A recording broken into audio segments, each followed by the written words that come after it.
Hi YouTube! Today I'm showing you my warm-up routine. If you don't know what my warm-up routine is, it's completely unique and it can improve you on playing stream maps. So don't forget to like and subscribe, be all ear and have fun with the video.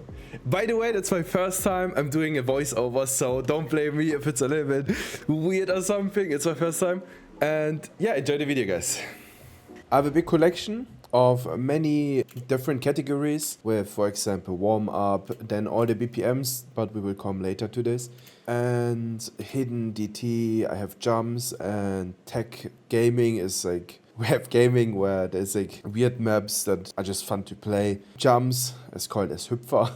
It's just German, I don't know. And the rest is tech, but it's all like casual. But most importantly are the beginning, the warm-up, the BPM ones, and the jump ones. Like these are the main focus. We first start with warm-up. It can be mainly starting with jumps, with finger control, and a little bit of tech, depends on what we're gonna play. But mainly there is nothing intense going on in these maps. And it's basically just casual jumps where you warm up your hand. Your hand needs a lot of movement. Your fingers needs to slowly get used to it again. And doing the daily is very good for you. So warming up is very important. That's the most important thing. And not overdoing it by starting with like 300 BPM jumps. More like we start slow. We do just like low star jumps. For me, for example, I play just 6-7 star jumps. Tech also like 7-star tech. And that's it. That's just warm up. You just need to get warm. That basically takes around 10 minutes, 15 minutes about warm up. Can be shorter or faster, depends how long you want to do that. But warm up is basically done from here. Then after this, we can slowly go to the stream maps. I have lots of collection with, they called XX BPM. For example, 150 BPM, 160, going up till 300 BPM. For example, you can also do that if you don't know what BPM is. BPM is the speed of the song. So low BPM, for example, 150 BPM. The jumps, the streams are very slow compared to like, for example, 200, where the timing, the rhythm gets faster and faster. And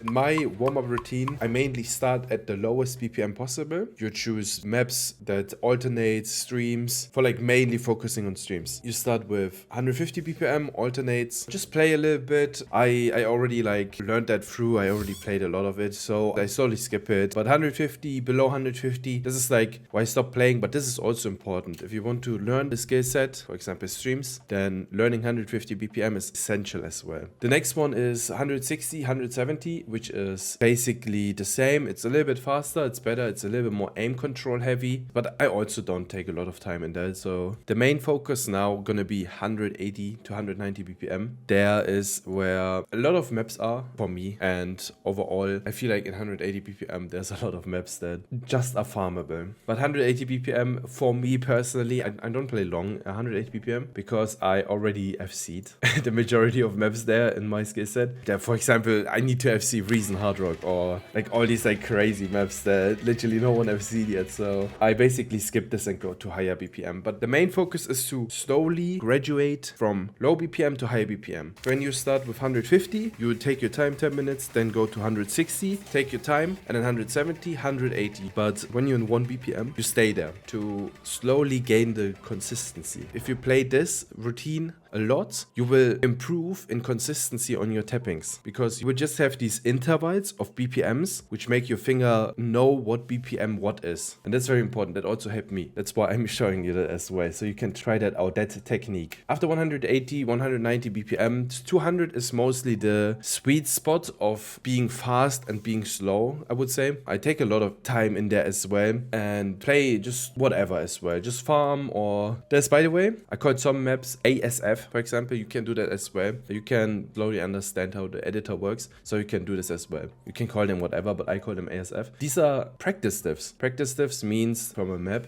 you just choose the hardest section and just save this, make a new difficulty of it, and you just play it. For example, we have Phonostasis, the hardest part. There's a lot of space stream, jumps, and play these. Back then, I played these like regularly, every day, like every day. I still play them till today. And having this sweet spot between just just playing for rank, just playing for PP and trying to play a little bit above my comfort zone, like 7-star, 8-star stream maps, and also having these insane high-spaced, high BPM space stream maps will improve both of you, you know? And I recommend you that as well, to not overdo the practice diffs, but play them, you know? For example, you play Sidetrack Day, for example, you play Infinite Inside, which are easy streams, and then you try to improve on streams, you play this and you can barely FC it, and you want to also improve on like a little bit more space things, but you don't want to play like throughout the whole map of Chansey stuff, for example. So you just do a practice stuff and you play it, and throughout the whole month, the whole year, just playing stream maps, playing this routine, with slowly you will get used to the spacing and understand how this BPM, how the speed, how the flow works. That's how I learned it, so I can definitely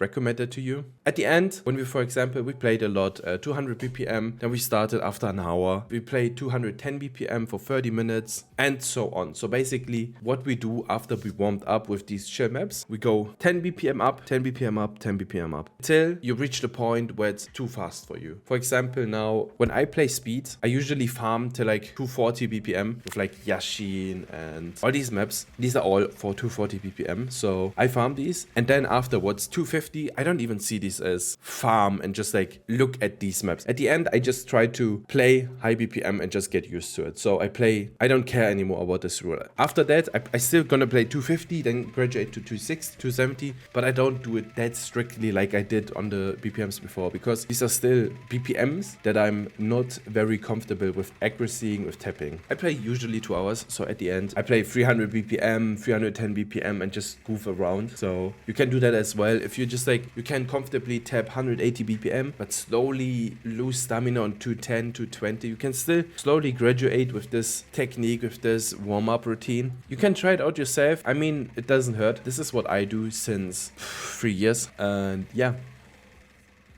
How do I pause this?